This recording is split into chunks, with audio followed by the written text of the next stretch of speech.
So I'm pacing my hotel room. I'm going round in circles, and there's a press conference. You're not allowed to tell anyone, including family, for the first 20 minutes.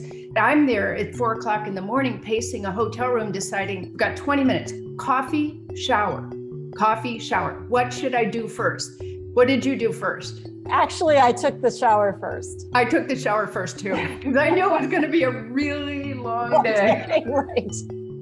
This is the kind of conversation that can only occur among a very select group of scientists, because only a very few have had the experience of waking to a phone call delivering the news that they've been awarded the Nobel Prize in Chemistry, a call that, for scientists in North America, comes painfully early in the morning, before even your morning coffee, or your shower. So this is the kind of conversation that occurs when you get two Nobel laureates together to swap stories about big prizes, how they change your life, and where to take your science after you win them. In this episode of Stereochemistry, we're hearing from two biotech pioneers whose names you'll probably recognize. Hi, I'm Frances Arnold. I'm Jennifer Doudna. And I'm your host, Carrie Jansen. C&EN executive editor Lisa Jarvis recently sat down for an interview with these two amazing scientists, and Lisa will be joining us for this episode to take us through that conversation. Welcome, Lisa. Thanks, Carrie. So which would you pick, Lisa, shower or coffee? Ooh, that's a tough one. I probably would take the coffee because my brain would really need it in order to handle the rest of that day. How about you? Yeah, I'm not sure, but I do know I'm probably not on anyone's shortlist for a Nobel, so it's not likely to come up. Right, fair enough. So let's talk a little bit about these two laureates, Frances Arnold and Jennifer Doudna. Frances is a chemical engineer at Caltech, and Jennifer is a biochemist at UC Berkeley. But what they have in common is both have made quite an impact by tinkering with DNA. That's right. So for Frances, that tinkering is through a technique called directed evolution, which is used in protein engineering. Directed evolution is a way of speeding up and selecting for changes in the recipes for building enzymes so they have new properties. Ones that can make, for example, biofuels or perform chemistries normally confined to a flask. Frances, along with two other scientists who did related work, won the Chemistry Nobel for the discovery of directed evolution in 2018. Jennifer, meanwhile, was one of two scientists to be awarded last year's prize, which went to a gene editing system called CRISPR-Cas9. Although CRISPR was only discovered about a decade ago, it has become ubiquitous in the lab. Billions of dollars have been poured into trying to apply it to all sorts of real-world problems, whether that's developing cures for genetic diseases or improving crops. And, of course, they have a few other things in common. Both have a long list of accolades behind their names. Combined, they've won basically every big prize in their respective fields of science, and of course, culminating with the Nobels. In fact, they account for 2 out of the 7 women who have been awarded the chemistry prize. They're also both on the boards of big companies, Frances at Alphabet, Jennifer at Johnson & Johnson, and both are serial entrepreneurs. Frances has started 3 companies and Jennifer has co-founded 5. Given the similarities in their research, they run in some of the same circles. In fact, it was Jennifer who suggested this joint interview with Frances. I wanted to launch into how you both met because I get the sense that the two of you are big fans of one another. I realize I'm inferring that just from what I see on social media and brief interactions I've had with each of you. I don't remember when we first met, but we were both Packard Fellows way back in the 1990s and probably met there. And we worked together for years, serving on the advisory panel for selecting the new Packard Fellows in Science and Engineering. Also, we knew each other through UC Berkeley. And of course, I knew of her work even before CRISPR. Right. Well, I was trying to remember when we first met, Frances, but I'm pretty sure it was at a Packard Foundation meeting in Monterey, California. I was, in those days, working on RNA structural biology, but I was so inspired by, the work you were doing as an engineer, thinking about modifying proteins and selecting for interesting activities. So I remember many, many conversations at those meetings. They somewhat blend together now, but boy, that was really inspiring. So, of course, when 2 Nobel Prize winners are up for a chat, you have to ask them for the story. We already know that they both prioritized a shower after they got the news, but where were they and what were they doing when that call came from Sweden? Well, Frances says she was fast asleep in a hotel room in Dallas, Texas. I was supposed to give a seminar the next day at UT Southwestern. And of course, the phone rings It's about it's 4:00 in the morning, Dallas time. And I always have my phone because I had adult children living at home, and I'm always some disasters happening in my family. So I answer the phone, and it's the Nobel Committee. And they said, would you please hold on to speak to the chairman of the Nobel Foundation? I said to myself, hell yeah. And then what happened is I tried to call home and no one answered the phone. It's 2:00 in the morning. And when they need me, I always answer the phone. But when I need them, they don't answer. So I had to wait 3 hours before my oldest son finally answered the phone. And he goes, Mom, what do you want? And I said, James, I won the Nobel Prize. And he said, well, I can't repeat it here. But he said, holy expletive. And he had to drive over to my house where my younger son was sleeping and wake him up. It was pretty fun. Well, mine is maybe slightly more embarrassing because I actually missed that critical call, and I didn't wake up until my phone was buzzing at about right before 3 a.m. California time, and it was a reporter wanting to know my opinion about how did I feel about the Nobel. That reporter was Heidi Letford from Nature. And I was literally waking up out of a deep sleep, and I said, oh my gosh, I just woke up. I haven't had a chance to look, who won the prize. And she said, oh no, you don't know. How did you miss that call, Jennifer? Isn't that crazy? I don't know. I literally slept through it. Does the committee call you back? What happens then? Well, actually, while I was on the phone with the reporter, there was a second call coming in, and it was from Morton Photography, who was the person who did the CRISPR-Cas9 research in my lab and is now a professor in Switzerland. So I saw I had a call from him. So I honestly, Frances, I don't know about you. My first reaction was,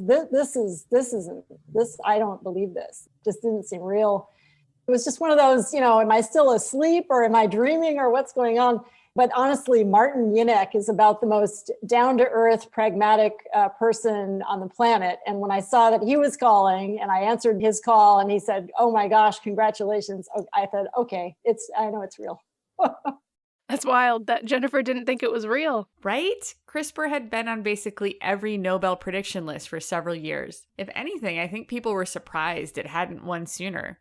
Of course, the Nobel Committee was far from the first to recognize the value of Frances and Jennifer's work. Both of you have won plenty of other awards, some that come with more money than the Nobels, some that put you in similarly rarefied air or company. There's a long list of prizes that are behind each of your names. Does the Nobel feel different? Oh, Jennifer, you get to go first. Well, it does, I have to say, mostly because I think that it's a prize that is so widely recognized beyond the scientific community. I've noticed that I've heard from so many people outside of my scientific community after the Nobel who, hadn't reached out before, but, I'm thinking about like people I went to second grade with, people who are doing all sorts of things now and living all over the world, but whose attention was drawn to the chemistry and the science that we were involved with because of the Nobel. And I think that's been really interesting. That was a surprise. I didn't expect that. Right. When you've won everything, you don't realize the order of magnitude difference when you win the Nobel Prize. You're right. I've heard from people that I'd even forgotten I knew, but also it's a wonderful outpouring, isn't it, of happiness for you and curiosity. And the reach of this prize is really, as I say, an order of magnitude beyond anything that I've ever experienced before. So I'm going to ask you a question about it and hope that you'll each be honest with me, because I've asked many high-profile scientists over the years to appear on those short lists for Nobel predictions, if it's something they hope for, if it's a goal for them. And they always say, I don't think about it. You can't make the Nobels a goal because it's just so rare almost to even get it. But maybe now that you have it, you can give me your honest answer. Was it something that you hoped for? Well, I'm an engineer and I had already won the biggest engineering prize, the Draper Prize from the National Academy of Engineering. And I was thrilled with that. And I certainly didn't expect a Nobel Prize. So honestly, it was a surprise. I'd heard rumors, but so have about 500 other people. Now, Jennifer's prize was absolutely no surprise at all to me. And I want to hear what she says about her own self, but the whole world was waiting for Jennifer's. I think the world was honestly surprised by mine, along with me. Well, CRISPR it's sort of taken on a bit of a life of its own. And I guess in that respect, there was sort of broadly an anticipation that, there might be recognition at some point by the Nobel Committee. However, I have to say that I really tried to not think about it, not focus on it. It wasn't why I went into science. I tried not to pay a lot of attention to it beforehand. I think that's important because at any one time, there's probably 100 people that are equally deserving, maybe not as deserving as Jennifer, but there will be 100 people who really could win a Nobel Prize. And to think that you're the one that's going to be selected, or one of the three that's going to be selected, is kind of crazy making, right? And I do know of some people who've been in that boat, and it's not a nice place to be. So it's really nice if you can just set it aside and live your life and then enjoy it when you have it, rather than be unhappy that you don't. When Frances received her prize back in 2018, she told C&EN's Beth Halford that she planned to use her prize money to have the party of her life. And she did just that. But it didn't come without stress. I had to figure out how to get 60 friends and family to Stockholm, plan a banquet, a dinner reception, get people to the concert, lectures, dinners, and have appropriate clothes for all the events in just the few weeks between the October announcement and all these events in early December. Oh my goodness, talk about a three-ring circus. But I have very capable friends who each stepped in to help me with each one of these things. So it went off very well. Jennifer's experience was the polar opposite of Frances's. She won amid a global pandemic. Travel to Stockholm? Ill-advised at best and downright dangerous at worst. A packed ceremony was definitely not happening. Well, so yeah, I received the Nobel medal in a very small ceremony. It was on my back patio. And I think we had a total of 10 people there. It was actually given to me by the Swedish consulate in San Francisco. Wonderful woman, Barbara Osher, who did that, actually gave me the medal, and her colleagues. And then we had a couple of communications people, a videographer, my immediate family, and that's it. So it was very, very intimate, very private. I have to say it was very meaningful to me. It was very special. And it felt, I had a sense of gravitas, even though, there we were standing on the patio. But it was, it was one of those unforgettable moments in your life, really, and sort of maybe in a weird way, even more so because of the unusual circumstances of it. UC Berkeley published a video of that ceremony. Jennifer stands next to a small table that holds the medal, and family members, all masked, are scattered about the patio. Here's the moment when Barbara presented the award. And since you cannot go to Stockholm now, your Nobel Prize and medal and diploma has been brought to you here instead. So, with regards from the Royal Swedish Academy of Sciences and the Nobel Foundation, it is a great honor to convey to you my warmest congratulations and ask you to receive the Nobel Prize. But those unusual circumstances didn't dampen the mood.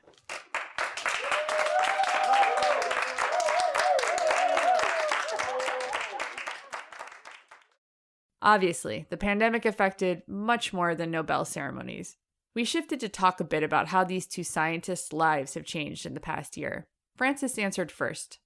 I can say that this year, of course, has been sad. I lost my mother and my brother this year, my brother most recently. On the other hand, my first grandson was born in August, and his parents are both working hard. One works at JPL. He launched the Mars rover from Florida, while his wife, who's in the Coast Guard, was all alone for 6 months here. And I gained a grandson, and I'm the primary caregiver of this grandson because I'm at home. I'm doing a lot of Zoom meetings, but I can hire a babysitter to help me. And I get to spend my time absolutely adoring the most beautiful grandbaby that you can imagine. And when I think about that, that never would have been possible in my former life where I was in hotels all the time. So they're real silver linings. I know you poor parents out there who are dealing with elementary school kids and kids in high school, it's hell. But for those with babies, it's actually been quite remarkable. Can I ask a question? I'm curious, Frances. Will you go back to traveling as you did before once that's possible again? I can't imagine that any of us will go back to being on the road all the time. I don't want to. I don't want to be in a crowded airplane with sniffling passengers sitting next to me. I want to spend more time at home. Of course, I will travel some, and I'm sure you will too, but it's kind of nice to be in one time zone. Yeah. I think my brain works a little better. Well, and I think we've all seen the power of Zoom, and you can do a lot virtually. It's quite amazing. Not everything, but a lot. I think Zoom deserves a national medal of technology, frankly. I do too. We should pause here to note that this conversation was happening via Zoom. Yes, and also worth noting that if not for a global pandemic and the lack of travel that Frances mentioned, this Zoom meeting might not have occurred at all. Reporters out there can attest that it can be really tough to get an hour with someone like Frances or Jennifer, let alone finding a window that's free for both of them. We'll take that silver lining. Yes, but I did wonder how the last year had affected each of their schedules and, in general, the shape of their science. Before the pandemic hit, both Frances and Jennifer separately had told me that they were looking for ways to, if not step off the roller coaster, at least slow it down a bit. But I know that Jennifer, for one, quickly organized a COVID testing lab, which was an enormous undertaking. So I asked whether the relentless pace of their careers had slowed. Well, actually, I found I got busier. I wasn't traveling, but on the flip side, when you're working virtually, you can sort of find yourself never not working, right? And so that actually made the first few months of the pandemic pretty tough. I found that, sort of 7 days a week, there were texts and emails and Slack and all of that coming in at almost all hours, especially because we were setting up a clinical testing lab and all of the things that went along with that. But, now things have kind of transitioned in I think a pretty good way. We have now a professional staff running that clinical lab, and it's, we were able to raise money to support it. And so that's kind of taken on its own life. We hired an executive director of the institute that I founded. So he's been fabulous. We've never met in person, actually, but he's been an amazing leader of the institute. So that's been great for me. Jennifer went on to talk about another challenge. After the pandemic upended all our routines, she found it harder to find time for the kind of deep thinking that leads to ideas like, CRISPR.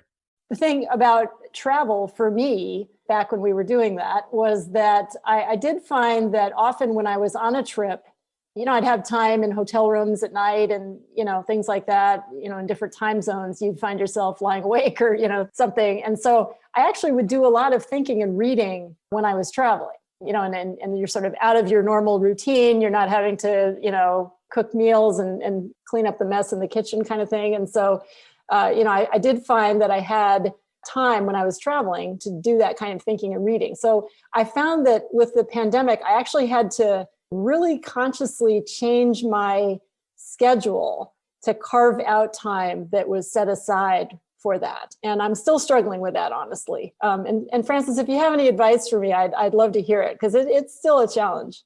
I can't help you there. I never have a chance to think. I think the Three Stooges said it tried to think and nothing happens. But luckily I have smart students.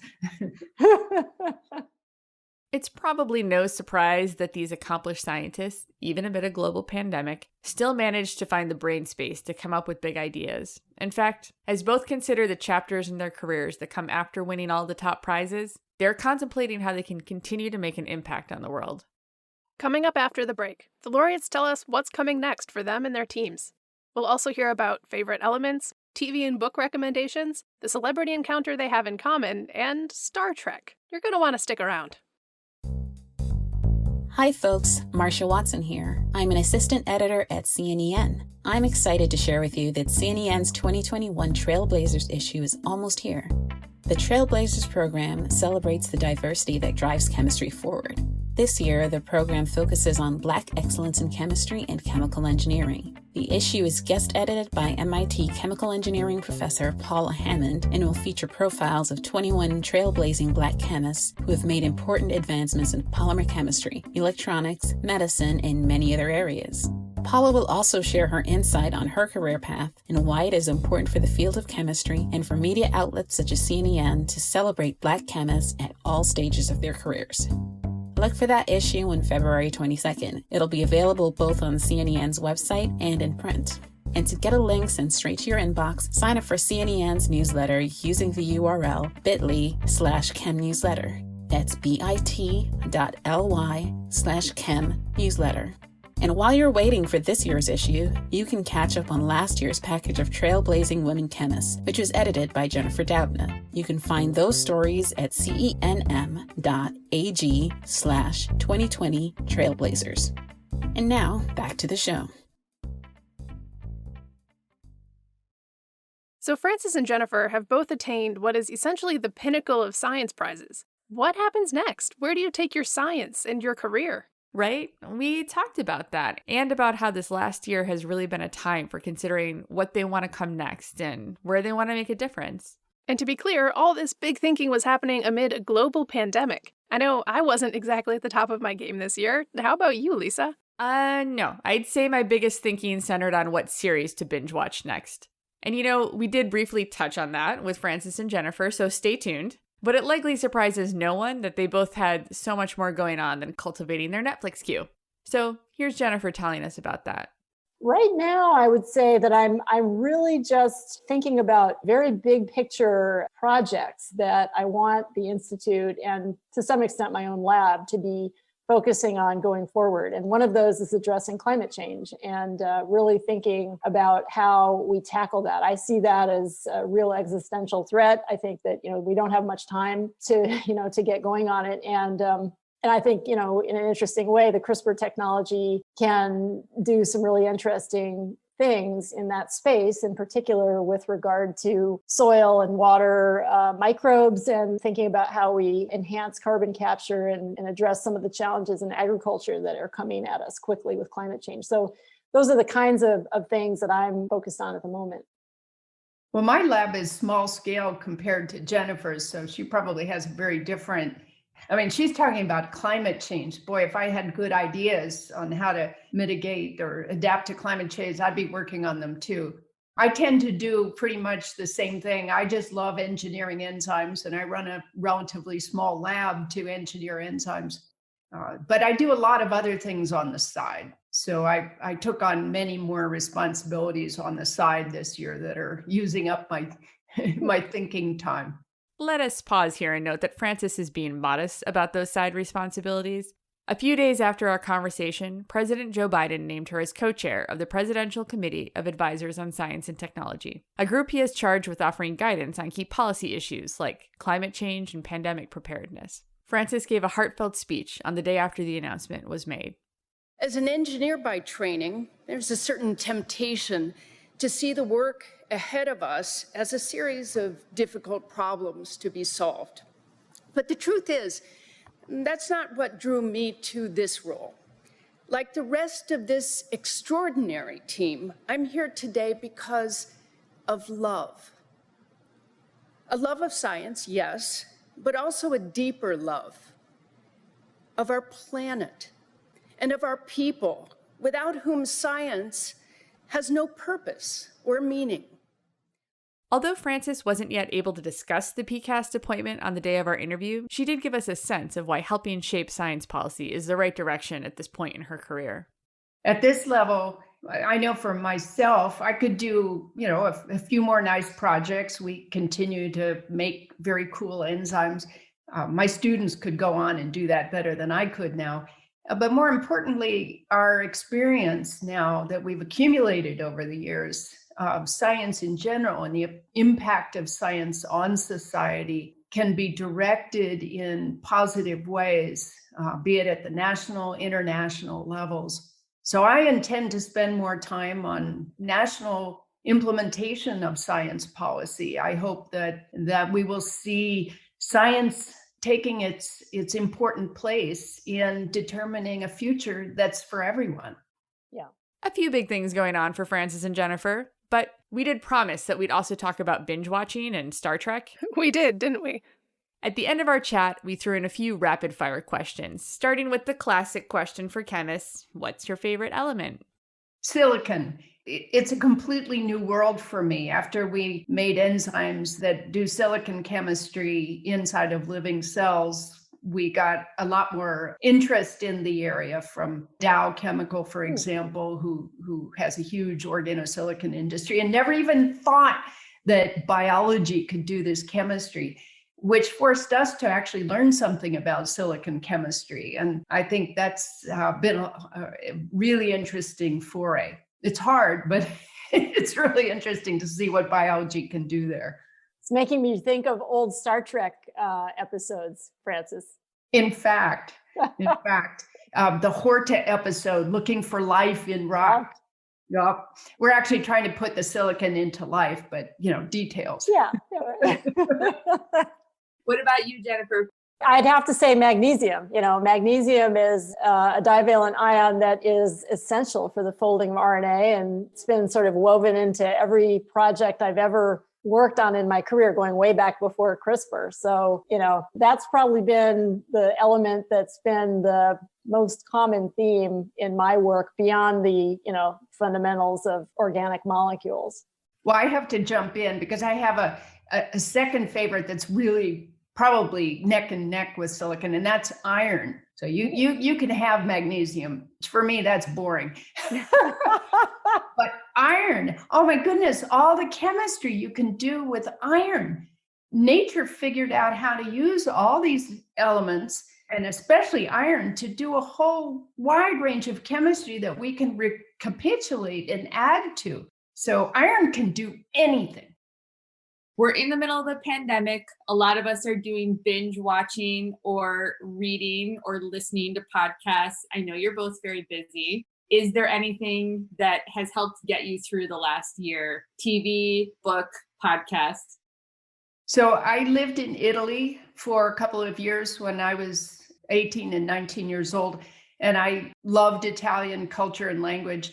So when My Brilliant Friend came out, the TV version, I just ate that up. And I have been rewatching it, one episode each week with an old friend, and we make dinner and we watch an episode in Italian of My Brilliant Friend. So that has been my sinful pleasure. I don't know if I'd call it a guilty pleasure. I resurrected my Kindle, which had been sort of, languishing.